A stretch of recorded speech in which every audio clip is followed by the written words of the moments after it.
ICI notice आज Canada पर दिन की सबसे प्रासंगिक राष्ट्रीय और अंतर्राष्ट्रीय खबरों का सारांश। इसकी प्रस्तोता एंजेलिका सिफ्यूइंटेस के साथ। क्यूबेक के प्रधानमंत्री फ्रांसवा लेगॉल्ट ने कनाडा पर टैरिफ लगाने की अमेरिकी राष्ट्रपति डोनाल्ड ट्रंप की धमकियों के सामने सतर्क रुख अपनाया। श्री लेगॉल्ट का मानना है कि जवाबी कार्रवाई करना अभी बहुत जल्दी हो, क्योंकि वह अमेरिकी नेता को उकसाना नहीं चाहते हैं। इस स्थिति का उद्देश्य दोनों देशों के बीच व्यापार तनाव को बढ़ने से रोकना है। अपनी ओर से कनाडाई प्रधानमंत्री जस्टिन ट्रूडो ने कहा कि यदि ट्रंप कनाडाई आयात पर 25% टैरिफ लगाने का अनुपालन करते हैं तो उनकी सरकार त्वरित और बहुत सशक्त प्रतिक्रिया देने के लिए तैयार है। अमेज़न ने क्यूबेक में अपने 7 गोदामों को बंद करने की घोषणा की, जिसके परिणामस्वरूप लगभग 1700 पूर्णकालिक नौकरियां और 250 अस्थायी नौकरियां चली जाएंगी। लंबी अवधि में अपने ग्राहकों को अधिक बचत प्रदान करने के उद्देश्य से कंपनी 2020 से पहले अपने ऑपरेटिंग मॉडल के समान स्थानीय तृतीय पक्ष डिलीवरी सेवाओं पर लौटने की योजना बना रही है। चीन के खिलाफ डोनाल्ड ट्रंप की धमकियों का कनाडाई लोगों की जेब पर असर पड़ सकता है।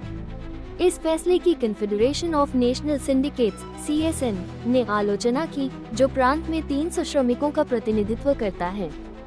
CSN का आरोप है कि गोदाम को बंद करना, जिसमें लावल का गोदाम भी शामिल है, जहां कर्मचारी मई 2024 में यूनियन में शामिल हुए थे, अमेज़न द्वारा क्षेत्र में यूनियनीकरण के प्रयासों को नुकसान पहुंचाने का एक प्रयास है।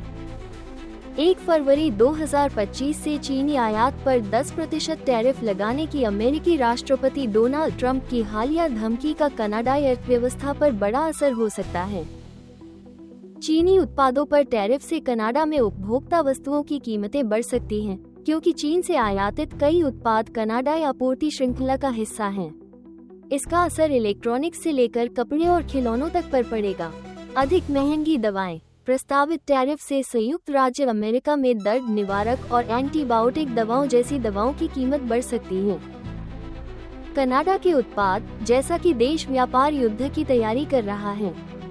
संयुक्त राज्य अमेरिका के साथ बढ़ते व्यापार तनाव के जवाब में कनाडाई प्रधानमंत्री जस्टिन ट्रूडो और प्रांतीय नेताओं ने नागरिकों से स्थानीय उत्पादों को खरीदने को प्राथमिकता देने का आग्रह किया।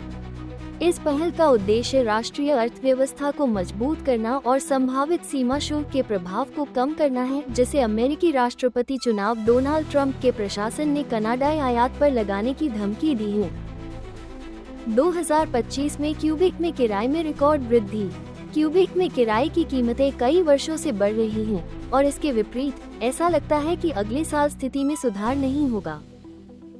हाउसिंग एडमिनिस्ट्रेटिव ट्रिब्यूनल (TEL) द्वारा प्रस्तावित किराया वृद्धि की घोषणा अगले मंगलवार को की जाएगी, और किराएदारों के लिए स्थिति कठिन होने की उम्मीद है, क्योंकि यह वृद्धि अभूतपूर्व स्तर पर पहुंच गई है।